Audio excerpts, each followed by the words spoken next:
So it's been about 6 months since the Pixel 7 and the Pixel 7 Pro came out, and we're still talking about it. And that is for a good reason, trust me.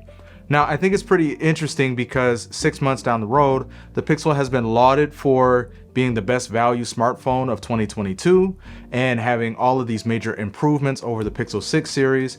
And overall, I'm pretty pleased with this device. But now it's April of 2023 and the Galaxy S23 Ultra has come out. The OnePlus 11 has come out as well. And people are wondering, is the Pixel 7 and the Pixel 7 Pro still a great device in 2023 and still worth getting? Well, in today's video, I'm going to attempt to answer that question for you. And I want to preface this by saying that not every device is going to be for everybody. Most of the people that watch these kind of videos that are like me, you're probably more tech enthusiasts. And so we're going to look a little bit more detailed at a device and nitpick it a little bit more than the average person. My attempt with this video is just to give people an overall consensus on how I feel about this phone and this device. And for the average consumer, if it's worth still picking up. Because more recently you have seen that it is on sale. It's going for like dirt cheap all over the place. You can find it on Swappa, and Google is running deals, I believe, still. So this is mainly for the masses. I want to let you know if the Pixel 7 and the Pixel 7 Pro are worth your money. So let's start by talking about the design. Now, as you can see, I am rocking actually the Google case that came in the hazel color.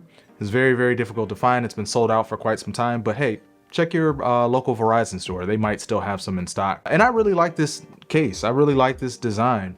Now, one of the things I will say that's very different from my Pixel 6 that I had it in the obsidian color, which was the black.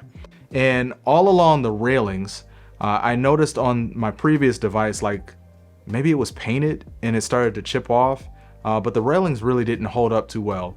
And I've used this device without a case. I use it quite often. I just actually like the aesthetic of how the case looks with the phone. The colors match up very seamlessly. But yeah, this has held up. No real major nicks or scratches, even on the camera bar. I know some people have had those issues, but I haven't really. And I think it has a lot to do with the fact that I've stopped setting it down on the back of the phone. But I'm just a lot more conscious about that now, especially being the experience I had with the Pixel 6 and the Pixel 6 Pro. So the short of it, 6 months later, design still holds up. Now let's move on and talk about the performance, because if the phone doesn't perform well, then it's practically useless. And this is one area I gotta give Google credit for. My Pixel 7 Pro has gotten better with each update. In fact, some of the things that I've noticed that are much better over the 6 and even when the phone came out is the fingerprint sensor.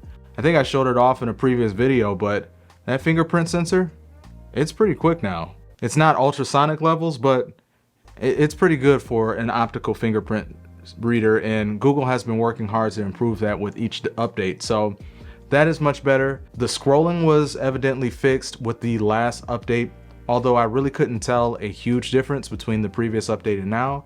I didn't have jittery scrolling on my device, so maybe that's something that other people experienced, and hopefully it's better for you now. But it's been buttery smooth. It's one of the things that draws me towards Pixel devices is just how smooth the OS is. Google has added a lot of animations to Android 12 and Android 13 on Pixel devices, and it's one of the things that really keep me coming back. So the performance has held up. It's actually gotten better with time, and as Google continues to release more updates in the future, hopefully we'll see this continue to improve as well. Now, I will say that on paper, the Pixel devices do not compete with things like the S23 Ultra, especially that Snapdragon Gen 2 chip. From what I'm seeing about it and hearing, this year was just leaps and bounds. And it's just, hey, let's be honest, it's just way better than what Tensor 2 is offering. But Tensor 2 is more than capable of handling anything that you can throw at it throughout the day.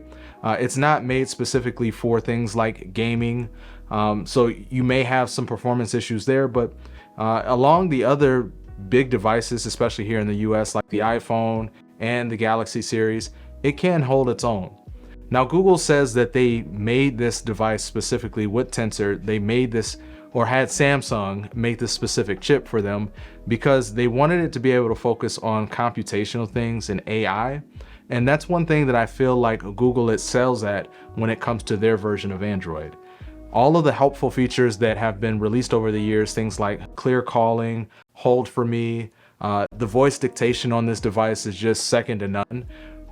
It works really well. I really like those features, and I will say that whatever Google is accomplishing with the SoC, being that it's geared towards that, it's working. On the other hand, for things like gaming, if you're a gamer, go somewhere else. This is not going to be the phone for you. And the other thing that I noticed is even app optimization is better for some reason on the Galaxy series than it is on Pixel devices. And I think a lot of that has to do with the SoC.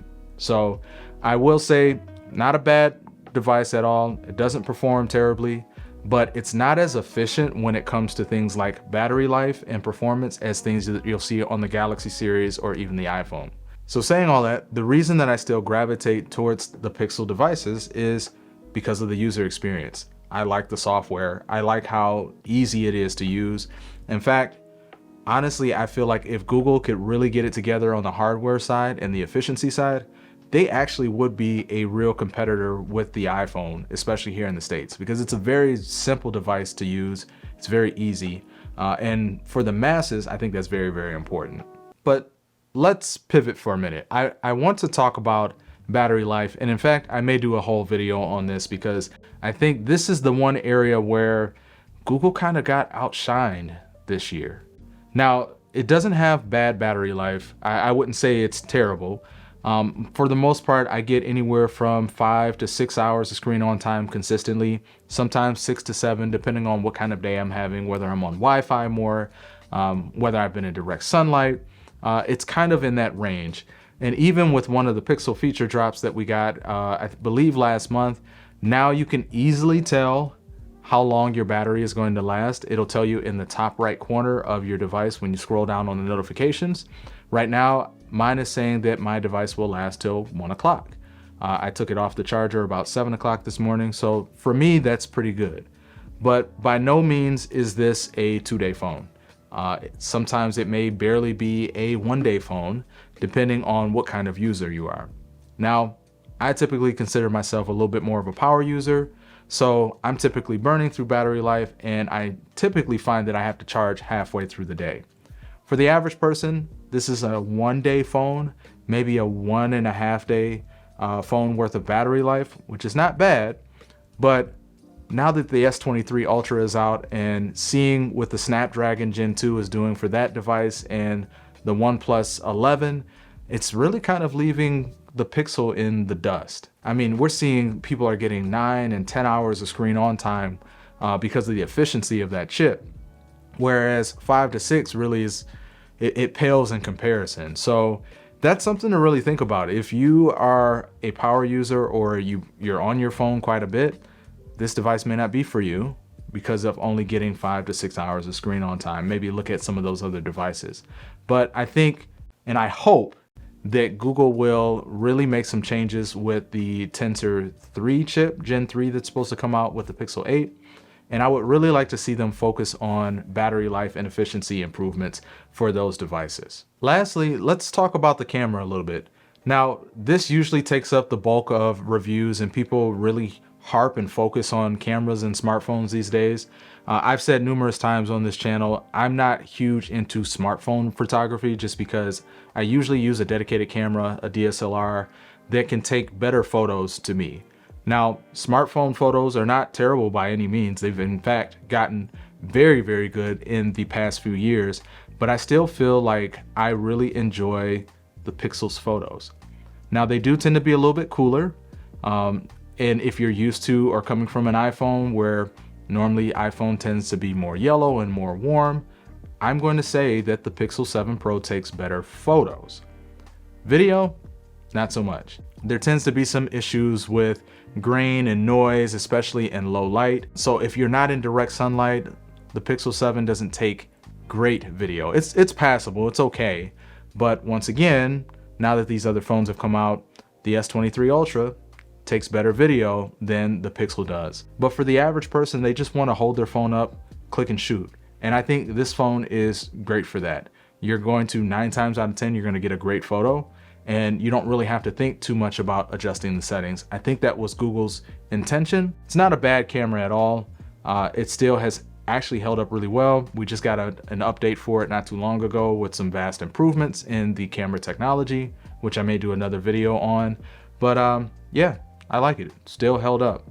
So overall, 6 months later, I would give the Pixel 7 Pro and the Pixel 7 roughly a 7 out of 10. But if you can find it on sale, if you can find it on a deal, it's definitely worth it, because I feel like one of its best features is its value to dollar ratio, or dollar to value ratio, however you say it.